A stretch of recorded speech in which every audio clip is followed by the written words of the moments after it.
Ohio gozaimasu, and good morning from Okinawa, Japan. My name is David Alvarado, and I am one of the jurors on today's case. Specifically, we're going to be looking at how health or medical treatment facilities implement procedures to make telephone notifications for patients and their current treatment plans and diagnoses.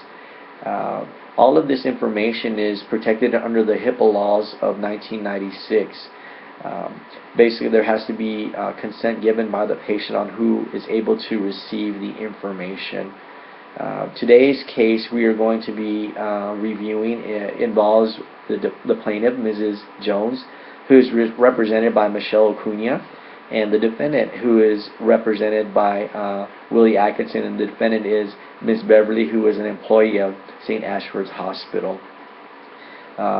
Basically, the situation that happened or arose here was that Mrs. Jones was seen at St. Ashford's Hospital. At the time that she was seen, she was incoherent and unable to make a competent choice on her own, whether she was unconscious. Those details weren't absolutely clear. But that being said, disclosure of information as far as what her wishes were when it came to HIPAA still should have been honored.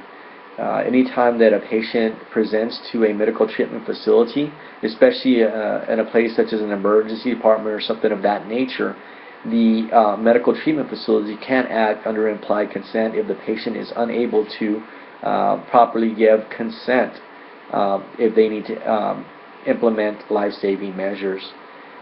From what I can see here, treatment was rendered to Mrs. Jones, and once she was able to come to and give a competent assessment of what she wanted with her health plan and given her diagnosis, Ms. Beverly, part of the health team professionals, had already disclosed information to an unauthorized person, which was Mrs. Jones's daughter, at an unauthorized location, which was the home phone number. Now, Mr. Atkinson, wanted to try and also discredit that, where the location of the information was actually placed. But I would say, as a juror, one of the things that I would look for in a key piece of evidence is to pull the phone records and possibly, pull the phone message that was left by Ms. Beverly to illustrate that she left the message to an unauthorized location and to an unauthorized person. That being said, I can really understand where Ms. Beverly is coming from as a healthcare provider myself. I understand that you want to keep the family well informed.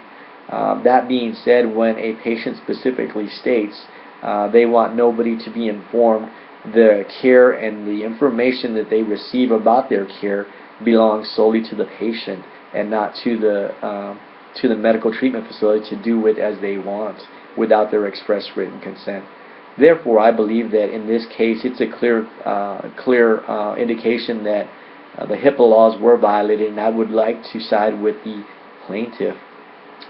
Now, how would we look at trying to combat these occurrences from happening in the future?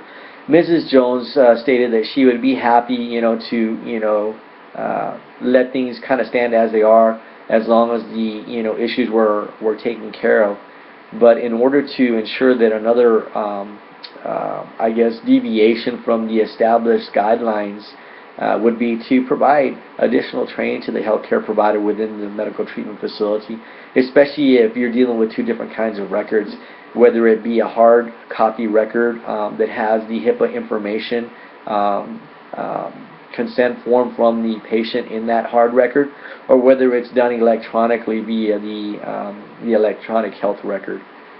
One of the things that would be standard protocol, I think, or needs to be standard protocol, is reviewing that HIPAA worksheet on who can be disseminated the information and who can receive that information prior to it leaving the medical treatment facility.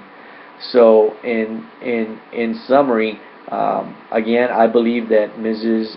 Jones had her rights as a patient violated. Mrs. Beverly did not do it with malintent, but the law is the law, and it was a clear deviation from what the law states. Therefore, I side with the plaintiff in this case. Thank you.